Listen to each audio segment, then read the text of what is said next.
ഇല്ലല്ലോ, ഇലക്ഷൻ പ്രഖ്യാപിക്കുന്നതല്ലേ. അത് വാർത്തകൾ വരുന്നതാണ്. ആ വാർത്തകൾക്ക് ഞങ്ങൾക്ക് അറിയില്ല. ഞാൻ നേരത്തെ പറഞ്ഞു, എല്ലാ ചാനലുകാരും, എല്ലാവരും അല്ല, കുറച്ച് പേര് സ്ഥാനാർത്ഥി അങ്ങ് തീരുമാനിക്കുകയാണ്. അത് തീരുമാനിക്കാനുള്ള അവകാശമെങ്കിലും ദയവ് ചെയ്ത് ഞങ്ങൾക്ക് തന്നെ. ചില ചാനലുകൾ രാവിലെ ഒരാളെ തീരുമാനിക്കും, ഉച്ചയായപ്പോൾ പറയും മറ്റേയാൾക്കാണ് ഭാരം കൂടുതലെന്ന് പറയും. ഇവിടെ ആ തരത്തിൽ സ്ഥാനാർത്ഥിയെ അന്തിമമായി തീരുമാനിക്കുന്ന ഒരു ചർച്ചയിലേക്കും കടന്നിട്ടില്ല. പ്രാഥമികമായി പ്രധാനപ്പെട്ട നേതാക്കൾ കൂടിയാലോചന നടത്തിയിട്ടുണ്ട്. കോൺഗ്രസിനൊരു നടപടിക്രമമുണ്ട്, ഞങ്ങളുടെ ഇലക്ഷൻ കമ്മിറ്റി ഉണ്ട്. ആ ഇലക്ഷൻ കമ്മിറ്റി കൂടും. അതിനുശേഷം തീരുമാനമെടുത്ത് ഞങ്ങൾ ദേശീയ നേതൃത്വത്തെ അറിയിക്കും. അവിടെ നിന്നാണ് സ്ഥാനാർത്ഥിയെ പ്രഖ്യാപിക്കുന്നത്. അതിൻ്റെ നടപടിക്രമങ്ങളിലേക്ക് കടക്കുന്നേ ഉള്ളൂ.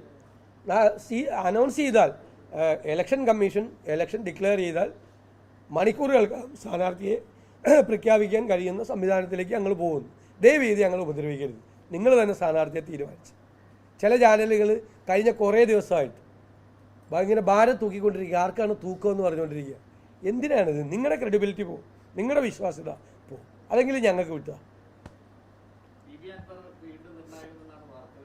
അത് നിങ്ങൾ തന്നെ വാർത്ത കൊടുക്കല്ലേ. നിങ്ങൾ തന്നെ വാർത്ത കൊടുത്തിട്ട് നിങ്ങൾ നമ്മളോട് വന്ന് ചോദിക്കുക, അദ്ദേഹം രാജിവെച്ചിട്ടാണല്ലോ അവിടെ ഉപതെരഞ്ഞെടുപ്പ് നടക്കുന്നത്. അദ്ദേഹം UDFന് നിരുപാധികമായ പിന്തുണ നൽകിയിട്ടുണ്ട്. ഞങ്ങൾ ആ പിന്തുണ സ്വീകരിച്ചിട്ടുമുണ്ട്. അദ്ദേഹമായിട്ട് ഞങ്ങൾ ആശയവിനിമയം നടത്തുന്നുണ്ട് നേതൃത്വം. ബാക്കി വിശദാംശങ്ങൾ ഇപ്പോൾ പറയാൻ നിവൃത്തിയില്ല. അല്ല, അതൊന്നും നിങ്ങൾ പുറത്ത് കേൾക്കുന്നതല്ലേ. ഞങ്ങൾ ചർച്ച ചെയ്തൊരു തീരുമാനം എടുക്കട്ടെ. അങ്ങനെയല്ലേ? നിങ്ങൾക്ക് തൃക്കാക്കരയിൽ എത്ര സ്ഥാനാർത്ഥികളുണ്ടായിരുന്നു? പുതുപ്പള്ളിയിൽ സ്ഥാനാർത്ഥി ഉണ്ടായിരുന്നു? പാലക്കാട് എത്ര സ്ഥാനാർത്ഥി ഉണ്ടായിരുന്നു? നിങ്ങൾ തന്നെ എത്രയോ ചർച്ചകൾ നടത്തി. ഞങ്ങൾ പറഞ്ഞപ്പോൾ സ്ഥാനാർത്ഥിയെ ഏകകണ്ഠമായിട്ട് സ്ഥാനാർത്ഥിയെ ഞങ്ങൾ പ്രഖ്യാപിക്കും. അത് നടപടിക്രമമുണ്ടല്ലോ. ഞാൻ ഒറ്റയ്ക്കോ വന്നിട്ടാണോ സ്ഥാനാർത്ഥിയുടെ പേര് പറയുന്നത്? ഞങ്ങൾ കൂട്ടായ ആലോചന ഇലക്ഷൻ കമ്മിറ്റി എല്ലാം വെച്ചിട്ടില്ല ആലോചിക്കും.